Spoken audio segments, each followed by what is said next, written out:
Assalamualaikum warahmatullahi wabarakatuh. Waalaikumsalam warahmatullahi wabarakatuh. Satu. Pada kesempatan ini, kami dari Angkatan 8, kelompok 3.1, akan mendiskusikan mengenai isu aktual terkait pelaksanaan penyelenggaraan pemerintah dalam upaya mewujudkan Smart City.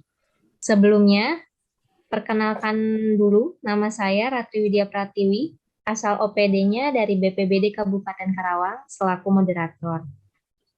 Sebelum memulai diskusi ini, mungkin rekan-rekan bisa memperkenalkan diri terlebih dahulu, sebutkan nama dan juga instansinya. Dimulai dari Bapak Dede.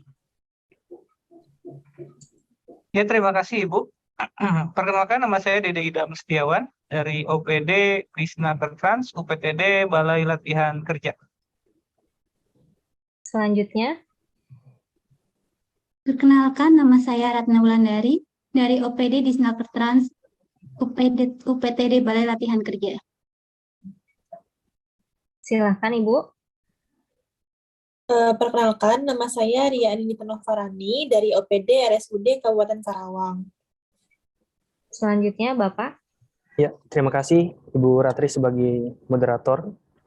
Assalamualaikum warahmatullahi wabarakatuh. Perkenalkan, saya LD Alfredo Balea. Saya dari OPD Badan Pendapatan Daerah Kabupaten Karawang. Terima kasih. Baik, pada kesempatan ini kita akan membahas isu terkait birokrasi berkelas dunia. Untuk membahas isu terkait birokrasi berkelas dunia ini, kira-kira apa yang terlintas di dalam benak rekan-rekan sekalian mengenai Smart City? Izin Bu Moderator. Silahkan. Menurut saya, kota pintar atau Smart City merupakan upaya-upaya inovatif yang dilakukan ekosistem kota, dalam hal ini adalah pemerintah, dalam mengatasi berbagai persoalan dan meningkatkan kualitas hidup masyarakat.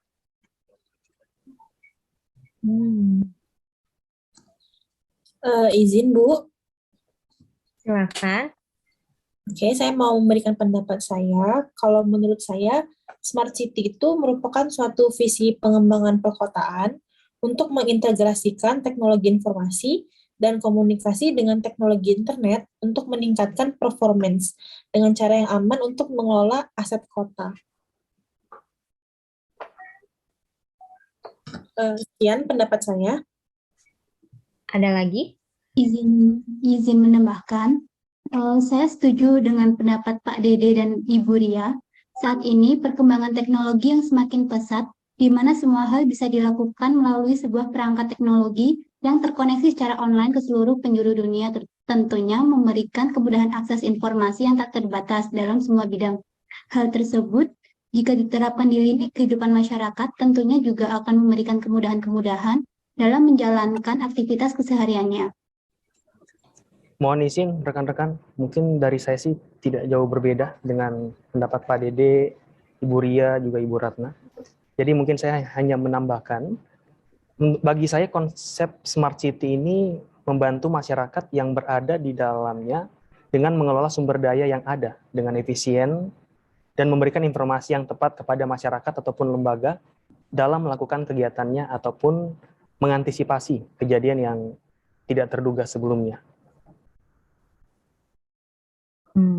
Jadi kesimpulannya mungkin Smart City itu merupakan kota yang mampu menggunakan sumber daya manusia, modal sosial, dan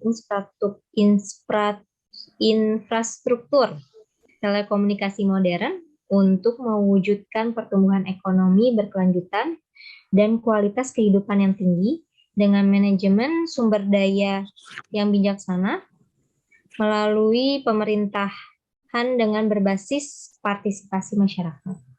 Nah, dalam pembangunan Smart City ini terdapat beberapa pilar dimensi dalam rangka kerjanya. Apakah rekan-rekan ada yang tahu mengenai pilar dimensi Smart City ini? Izin berpendapat, Bu. Yang saya ketahui salah satunya adalah Smart Environment, yang mungkin bisa dikembangkan dengan mengembalikan beberapa fungsi ruang publik pengembangan lingkungan yang nyaman untuk ditempati, serta melakukan revitalisasi terhadap ruang-ruang lingkungan hidup sebagai pendukung hidup masyarakat. Izin menambahkan, Bu? Silakan. Selain yang disebutkan oleh Ibu Ratna, ada juga smart economy dan smart mobility. Smart economy dilakukan dengan melakukan pengembangan dan penataan pusat-pusat bisnis yang terintegrasi, melakukan penerapan teknologi informasi tepat guna, sehingga memudahkan dalam melakukan transaksi. Sedangkan smart mobility sendiri mungkin bisa berfokus pada kemudahan dalam melakukan akses terhadap ruang publik melalui peningkatan sarana dan prasarana teknologi, transportasi hingga terciptanya kemudahan, ketertiban, keamanan, dan kenyamanan dalam melakukan mobilitas ke berbagai tempat. Ada lagi? Saya, Bu, mau izin menambahkan. Silakan. Oke, jadi selain yang disebutkan oleh Bapak Dede dan Ibu Ratna tadi, itu ada juga yang namanya smart people. Nah, tujuannya itu untuk menciptakan masyarakat yang lebih peka terhadap teknologi, juga menyadarkan masyarakat tentang berbagai manfaat yang bisa kita dapat dari teknologi, khususnya itu teknologi informasi, dan juga memberikan pandangan tentang dampak negatif dari teknologi itu sendiri. Selain itu, ada juga yang namanya smart governance. Jadi, dapat dikembangkan dan diterapkan untuk melakukan optimasi terhadap layanan pemerintahan yang dibutuhkan dan dapat diakses oleh publik. Dalam hal ini, masyarakat diberikan kemudahan untuk mendapatkan informasi, layanan, maupun partisipasi dalam pemerintahan yang lebih transparan. Sekian pendapat dari saya. Mohon izin rekan-rekan, tidak lupa juga menambahkan ada yang disebut dengan smart infrastructure. Jadi smart infrastructure ini adalah kota yang memiliki infrastruktur TIK yang baik. Biasanya sih disebut sama ICT infrastructure. Dalam memaksimalkan potensi kota dan menyediakan layanan data ataupun informasi terhadap masyarakat luas yang sudah berbasis komputerisasi dan teknologi informasi. Jadi, untuk keberhasilan melaksanakan misi sebagai smart city, mungkin pemerintah atau pemimpin kabupaten atau kota harus dapat bekerja sama ya, menyelaraskan kepentingan dan tujuan dari berbagai sektor, lembaga masyarakat, sektor swasta, dan seluruh komponen masyarakat.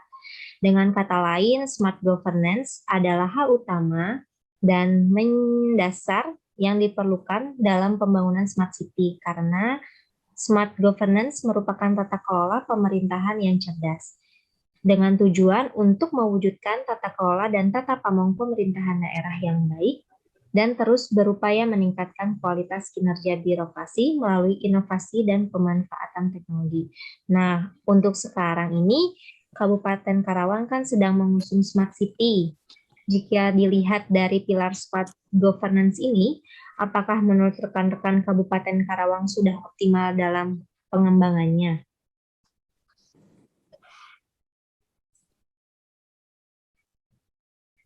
Izin berpendapat, Bu.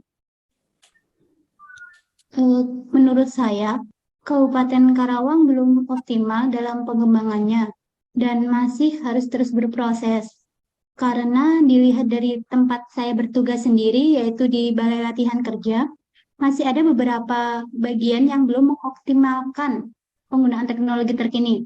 Contohnya saja kejuruan tata rias dan TIK. Seharusnya kedua jurusan tersebut bisa menggunakan pelatihan non-klasikal. Namun implementasinya terdapat beberapa kendala yang tidak memungkinkan untuk pelatihan tersebut. Ada lagi? Izin menambahkan, Bu. Silakan. Saya setuju sama pendapat Ibu Ratna. Kalau menurut saya juga Kabupaten Karawang itu belum optimal dalam pengembangannya dan masih terus berproses. Kalau contoh dari OPD saya sendiri itu di RSUD Kabupaten Karawang, implementasi Smart City itu belum optimal, terutama penggunaan teknologi di bidang rekam medis pasien. Nah, contohnya kayak gini, saya kan sebagai dokter umum di OPD saya. Terus kalau kita mau masukin atau mendaftarkan pasien itu ke ruangan rawat inap, itu misalnya pasien-pasiennya awalnya gawat darurat, kegawatannya sudah tertangani, terus sekarang kita mau masukin ke ruang rawat inap yang biasa.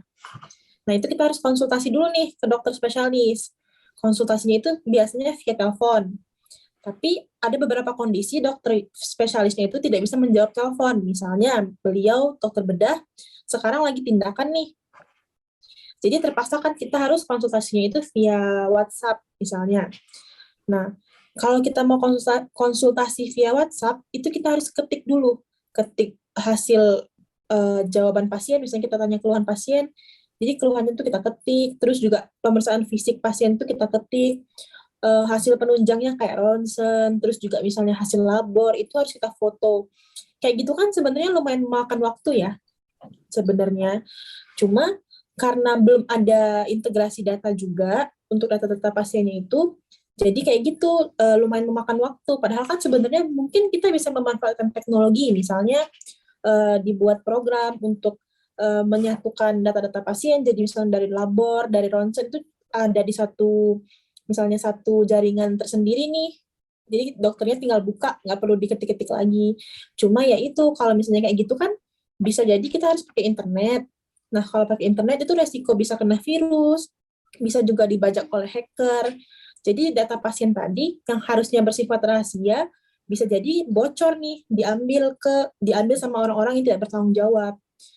Nah, jadi kalau menurut saya sih secara keseluruhan itu belum optimal, tapi untuk optimalisasinya itu juga mungkin perlu pengkajian yang lebih dalam untuk mencegah hal-hal negatif yang saya sebutkan tadi. Sekian pendapat dari saya. Mohon izin, lumayan makan waktu dan beresiko ya berarti Bu Dok ya. Iya. Nah, kalau dari saya, kebetulan saya bertugas di Badan Pendapatan Daerah di Bapenda Karawang. Kalau saya mencoba menilai, jadi penilaian pribadi saya, kalau untuk implementasi Smart City dari sisi pemanfaatan teknologi sih di Bapenda mah sudah mulai diterapkan. Cuman memang tentunya masih banyak area-area yang perlu dibenahi lagi agar implementasi Smart City-nya lebih optimal. Kalau contohnya sih selama ini yang saya nilai itu kita sudah mulai menggunakan yang namanya sih kita sebutnya sobat. Ada juga namanya si Padi, juga cek PBB online. Singkatnya ini adalah sistem online yang terintegrasi. Jadi diharapkan sih nanti ke depannya wajib pajak masyarakat itu bisa full menggunakan sistem online ini. Cuman memang dalam prakteknya, terkhusus dalam pembayaran BPHTB, biaya perolehan hak atas tanah dan bangunan, jadi wajib pajak sudah submit atau input di sistem online ini, tetapi dia tetap harus membawa dokumen hard file yang harus dilampirkan. Jadi lebih ke 2 kali, ada online dan juga ada hard file. Juga mungkin untuk kalau kita ngomongin soal sistemnya, mungkin saya mau bahas di beberapa fitur-fitur yang bisa dikembangkan. Contoh misalnya NIK pada sistem yang ada di Bapenda sama NIK yang ada di Dukcapil kayaknya belum terintegrasi deh gitu. Jadi bukan cuma di internal Bapenda kali ya, tapi memang integrasi ini sangat sangat penting karena untuk kedepannya Smart City tentu saja sangat mempersingkat waktu untuk efisiensi waktu sih kalau misalnya semuanya sudah terintegrasi. Mungkin kalau dari saya itu mungkin rekan-rekan. Izin Bu, menurut saya yang seorang instruktur ya penyiap tenaga siap kerja, Kabupaten Karawang masih belum sepenuhnya menjadi Smart City. Di Disnaker sendiri, khususnya ya di Balai Latihan Kerja, masih minim tentang pelatihan-pelatihan berbasis teknologi kekinian. Padahal kompetensi yang dibutuhkan perusahaan-perusahaan, yang khususnya yang di Karawang, sudah memasuki era industri 4.0. Seperti pelatihan-pelatihan tentang kerobotikan ya, sistem kontrol jarak jauh, perusahaan-perusahaan di Karawang itu sudah melakukan teknologi-teknologi yang sangat maju. Pun belum ada di Balai Latihan Kerja di Disnaker. Mewujudkan Smart City juga menurut saya harus dibarengi kerjasama ya semua pihak, bukan hanya smart government, tapi juga smart people, dan tentunya kita sebagai garda terdepan yang harus menjadi smart ASN. Sekian Bu dari saya. Terima kasih Bapak-bapak, Ibu-ibu. Jadi kesimpulannya adalah untuk Kabupaten Karawang sendiri terkait Smart City, yaitu penggunaan pada teknologi dalam implementasinya belum optimal karena media pendukungnya sendiri masih kurang, serta sesama ASN maupun instansi-instansi yang berada di Kabupaten Karawang sendiri masih harus bekerja sama atau berkolaborasi baik agar terciptanya Smart ASN menuju Smart City dan Good Governance. Alhamdulillahirrahmanirrahim, kita akhiri diskusi kita pada hari ini. Semoga diskusi kita ini menjadi ilmu dan bermanfaat untuk diri kita, masyarakat maupun pemerintah. Semoga yang kita harapkan, masukan atau saran ataupun kritik di dalam diskusi ini menjadi solusi untuk kedepannya. Terima kasih. Wassalamualaikum warahmatullahi wabarakatuh. Waalaikumsalam warahmatullahi wabarakatuh. Terima kasih rekan-rekan semua. Terima kasih.